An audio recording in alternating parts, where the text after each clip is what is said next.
اگر اللہ چاہتا تو بچے کو دماغ سے بھی پیدا کر سکتا تھا، اللہ چاہتا تو بچے کو ہاتھ سے بھی پیدا کر سکتا تھا۔ جو اللہ قیامت کے دن انسانوں کے ہاتھوں کو حاملہ کر سکتا ہے تو کیا اللہ ہاتھوں سے بچہ پیدا نہیں کرتا؟ آخر کیا بات ہے، بچہ پیر سے پیدا نہیں ہوا۔ دوسرے مذاہب اور مذہب اسلام میں فرق یہی ہے کہ جو بھی بچہ پیدا ہوا پیٹ سے پیدا ہوا، تو پیٹ سے کیوں پیدا ہوا؟ ہاتھ سے کیوں نہیں، زبان سے کیوں نہیں، اور دماغ سے کیوں نہیں، آنکھوں سے کیوں نہیں؟ میرا اللہ چاہتا تو آنکھوں سے بھی پیدا کر دیتا، پیٹ سے کیوں؟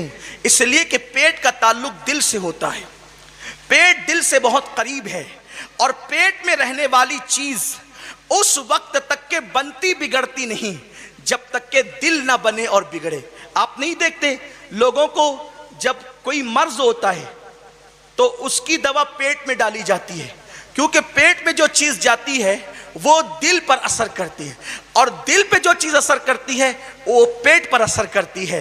تو اللہ تبارک و تعالیٰ نے انسان کو پیٹ سے اس لیے پیدا کیا کہ وہ دل سے قریب ہے، اور ہمیشہ پیٹ والی چیز دل سے متاثر ہوتی رہتی ہے، اور پیٹ سے دل متاثر ہوتا ہے، اور دل سے پیٹ متاثر ہوتا ہے۔ اب پتہ چلا کہ جو خیالات دل میں ہوں گے وہ پیٹ پر منتقل ہوں گے، جو سوچ پہ دل میں ہوگی وہ پیٹ پر منتقل ہوگی۔ اب پتہ چلا کہ ماں بچے کو پیٹ میں رکھنے کے بعد اگر ہیرو کا کیریکٹر دیکھے گی، ہیروئن کا کردار دیکھے گی، زنا کے مناظر دیکھے گی، تو اس سے اثر پیٹ پر پڑے گا، اور وہی ساری چیزیں بچہ لے گا۔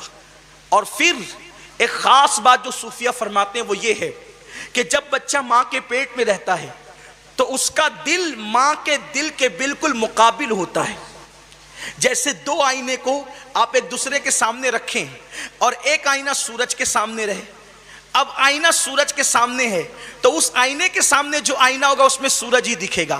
آئینہ چاند کے سامنے ہے تو جو آئینہ چاند کے سامنے ہوگا اور اس آئینے کے سامنے جو آئینہ ہوگا چاند کا عکس اس آئینے میں نظر آئے گا۔ اسی طرح اگر اس آئینے کے سامنے جو اندھیرا ہے تو دوسرا آئینے میں بھی اندھیرا دکھائی دے گا، اجالا ہے تو دوسرے آئینے میں بھی اجالا دکھائی دے گا۔ تو بچے کا دل بالکل ماں کے مقابل اور سامنے ہوتا ہے۔ اب ماں سوچ رہی ہے اولیاء کی داستان، تو بچے میں بھی اولیاء کی داستان ادھر منتقل ہوتی ہے۔ ماں سوچ رہی ہے صحابہ کی داستان، تو بچے میں بھی جو ہے وہ صحابہ کی داستان منتقل ہوتی ہے۔ ماں محبت سوچ رہی ہے تو بچے میں محبت منتقل ہوتی ہے۔ ماں نفرت سوچ رہی ہے تو بچے میں نفرت منتقل ہوتی ہے۔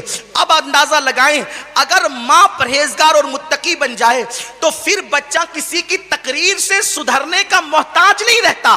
اگر ماں کا دل سنور جائے تو بچہ ماں کے دل کی برکت سے سدھارا پیدا ہوتا ہے، اور پھر اس کے اندر وہ کردار ہوتا ہے کہ اس کردار کا آپ اندازہ نہیں کر سکتے۔ اے خاتون جنت رضی اللہ تعالیٰ عنہا کی کنیزوں، آج ہر ماں چاہتی ہے بچے سدھرے ہوئے ہوں۔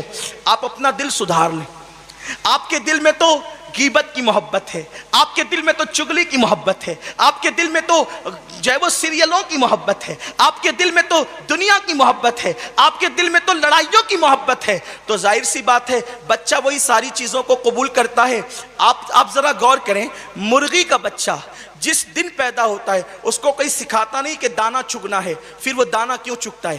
ماں کا کردار، اگر ماں مرغی ہے، آپ دیکھیں جو بچے جو ہے وہ مشین سے پیدا ہوتے ہیں ان کے اندر مرغی کا رول نہیں ہوتا، وہ مرغی تو ہوتے ہیں لیکن مرغی کا رول نہیں ہوتا۔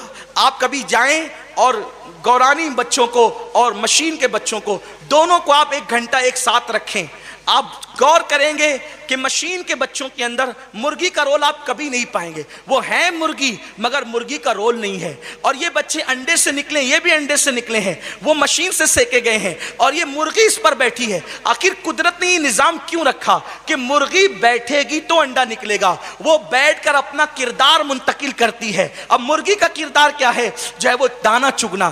آپ کبھی نہیں دیکھیں گے مشین کا کوئی بچہ کسی کو دانے توڑ کر کے دے، لیکن جو حقیقی مرغی کا بچہ ہوگا وہ دانے توڑ کر کے دینے کا سبق بغیر کسی سے سیکھے ہوئے وہ دوسروں کے سامنے پیش کرے گا۔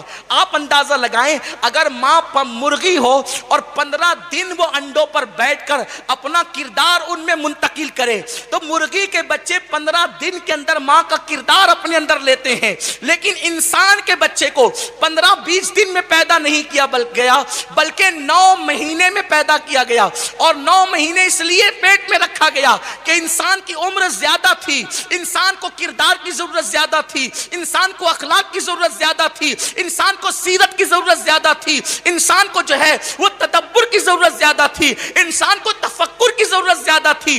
15 دن کے اندر کوئی ضروری نہیں ہے کہ انسان سارے مراحل سے گزرتا ہو، 15 دن میں ضروری نہیں ہے کہ انسان سفر بھی کرتا ہو، 15 دن میں ضروری نہیں ہے کہ انسان جو ہے وہ ہر قسم کی ڈش کھاتا ہو۔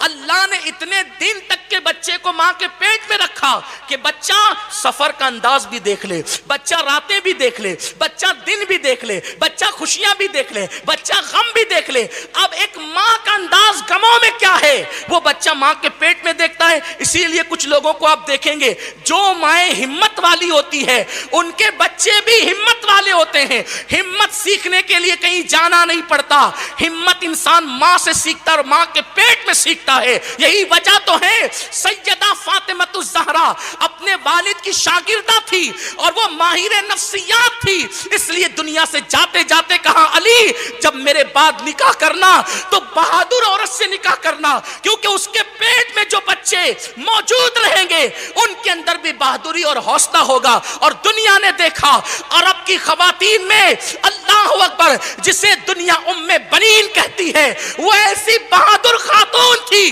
اور اس بہادر خاتون کے شکم سے جو بچہ دنیا کے سامنے آیا اسے دنیا نے غازی عباس کے لقب سے یاد کیا۔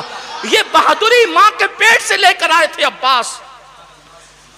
ماں بہادر ہو تو بیٹا بھی بہادر ہوتا ہے، ماں بہادر ہو بیٹا ہی بہادر ہوتا ہے۔ لوگوں نے کہا ہے کہ جو شہید ہوتا ہے وہ غازی نہیں ہو سکتا، اور جو غازی ہوتا ہے وہ شہید نہیں ہو سکتا، اس لیے کہ غازی اس کو کہتے ہیں جو زندہ واپس آ جائے، اور شہید اس کو کہتے ہیں جو زندہ واپس نہ ہے۔ لیکن ایک ذات ایسی ہے کہ جس کو غازی بھی کہتے ہیں اور شہید بھی کہتے ہیں، اسی کو دنیا عباس کہتی ہے۔ ان کے غازی ہونے کی داستان کیا ہے؟ ایک جنگ میں، اس جنگ کا نام نہیں لینا چاہتا، ایک جنگ میں جو ہے وہ لاکھوں کا لشکر ہے سامنے، لاکھوں کا لشکر سامنے، مولا کائنات اپنے 18 بیٹوں کے ساتھ میدان جنگ میں موجود ہے۔ مولا کائنات نے لشکر دیکھا، لاکھوں کا لشکر، اور اپنے بیٹوں کا امتحان لینے کے لیے کہا، کیونکہ سیدہ فاطمہ کی بات کو یہاں ثابت کرنا تھا۔ مولا میدان کربلا کی تمہید اس جنگ سے باندھنا چاہتے تھے، اور سیدہ فاطمہ الزہرا کے اس فکر کو لوگوں کے سامنے عیا کرنا چاہتے تھے کہ کون سا بیٹا کب کس طریقے سے کام آ سکتا ہے۔ مولا کائنات کو کسی کی ضرورت تو نہیں تھی، مولا کائنات نے فرمایا میرا کون بیٹا ہے جو اس لشکر سے مقابلہ کرے اور کتنے سے کر سکتا ہے؟ ظاہر سی بات ہے فاطمہ الزہرا سے بہادر کون ہو سکتا تھا؟ پہلے سیدہ فاطمہ کے بیٹے کھڑے ہوئے، امام حسن امام حسین، جب دونوں کھڑے ہوئے کہا ابا جان ہم جا سکتے، لڑ سکتے ہیں۔ مولا کائنات نے مسکرا کے کہا میں نے میرے بیٹوں کے لیے کہا، میرا کون بیٹا ہے جو جا سکتا ہے؟ حسن اور حسین میرے بیٹے ضرور ہیں لیکن رسول اللہ نے ان کو اپنا بیٹا کہا ہے، اس لیے آپ کا شمار علی کی اولاد کے باوجود نبی کے بیٹوں میں ہوتا ہے۔ میں نے اپنے بیٹوں کی بات کی ہے۔ محمد بن حنفیہ کھڑے ہوئے، ابا جان میں، تو کیسے لڑے گا ابن حنفیہ؟ اس کی ابا جان یہ لاکھوں کا ہے، مجھے ہزاروں دے دے لڑ لوں گا۔ فرمایا تم بیٹھ جاؤ۔ پھر اس کے بعد اللہ اکبر، مولا کائنات نے کہا کون؟ تو اس کے بعد اون کھڑے ہوئے، محمد کھڑے ہوئے، حضرت عمر ابن علی کھڑے ہوئے، عثمان ابن علی کھڑے ہوئے، سب نے باتیں کی، لیکن مولا علی کا اس وقت جو چھوٹا بیٹا تھا اس کی عمر صرف 11 یا 12 سال کی تھی۔ 11 یا 12 سال کا وہ بیٹا جس کے چہرے پہ بھی داڑھی بھی نہیں نکلی تھی اٹھ کر کے کھڑا ہوا، کہا بابا میں جاؤں گا۔ کہا کتنے لے کے؟ کہا اکیلا جاؤں گا۔ اور پھر کہا کیسے لڑے گا؟ کہا بابا میں ایسے لڑوں گا اگر میں ان کو صرف دیکھ بھی لوں، صرف دیکھ لوں یہ سب مر جائیں، میں ان کو دیکھ لوں سب مر جائیں گے، اس لیے کہ اللہ نے مجھے آنکھیں اللہ والی دی ہے۔ اب میں یہ بات اگر کرنے لگوں تو لوگوں کو شبہ ہوتا ہے یہ بات آئی کہاں سے، لیکن بخاری کی حدیث حضور فرماتے ہیں اللہ کہتا ہے کہ جو نوافل کی کثرت کرتا ہے میں اس کی آنکھ بن جاتا ہوں، میں اس کے ہاتھ بن جاتا ہوں، میں اس کے پیر بن جاتا ہوں، میں اس کی زبان بن جاتا ہوں۔ یار جب غوث الاعظم کی زبان بنتا ہے خدا تو کیا عباس غازی عباس کی زبان، وہ بھی پھر غوث پاک ہے کون؟ کا بیٹا عباس جس کی جوتیاں غوث الاعظم اٹھاتے ہیں تو مقام غوثیت کی آبرو بن جاتے ہیں، یہ مقام عباس ہے۔ تو کہا بابا صرف دیکھ لوں گا نا تو بھی وہ مر جائیں گے، اور بول دوں گا تو بھی مر جائیں گے، کیونکہ اللہ نے میرے پاس اتنی مضبوط جو ہے وہ زبان عطا کی ہے۔ اور پھر باپ کا امامہ باندھ کر، ذوالفقار حیدری لے کر اور بابا کا گھوڑا لے کر کے جیسے ہی نکلے ہیں تو ایسا لگتا تھا کہ جیسے ام بنین کا بیٹا جایا نہیں جا رہا ہے بلکہ فاطمہ بنت اسد کا بیٹا بدر و احد کی یادیں تازہ کر رہا ہے۔ اور پھر جب عباس گئے ہیں اور جانے کے بعد مولا علی کے سامنے سے وہ چہرہ اوجل ہوا ہے تو مولا علی نے فوری طور پر یہ کہ کہیں میرا بیٹا دشمن کی صفوں میں گھس نہ جائے، آپ نے کہا میرے غازی ذرا واپس لوٹ، میرے غازی ذرا واپس لوٹ۔ اس وقت مولا نے جب ان کو غازی کا لقب دیا ہے تو آخری دم تک کے پورا خاندان عباس کو غازی ہی کہہ کر کے پکارتا رہا ہے۔ میرے پیارے آقا صلی اللہ علیہ وسلم کی کنیزوں، لیکن یہ بہادری ملی کہاں سے تھی؟ ام بنین کی بہادری۔ بہادر ماں نے پیٹ میں رکھا، اگر بہادر ماں پیٹ میں رکھے تو بیٹا بہادر ہوتا ہے، اگر پرہیزگار ماں پیٹ میں رکھے تو بیٹا پرہیزگار ہوتا ہے، متقی ماں پیٹ میں رکھے تو بیٹا متقی ہوتا ہے۔ آپ کیا سمجھتے ہیں؟ امام حسین کو 3 دن کا فاقہ تھا، اور یہ صرف 3 دن کا فاقہ تو مورخین کربلا کا کہنا ہے، ورنہ بات تو اصل یہ تھی کہ مولا حسین تو کئی دن کے بھوکے تھے۔ اللہ اکبر! پھر کیا بات تھی؟ بھوک نے حسین کو بے چین نہیں کیا۔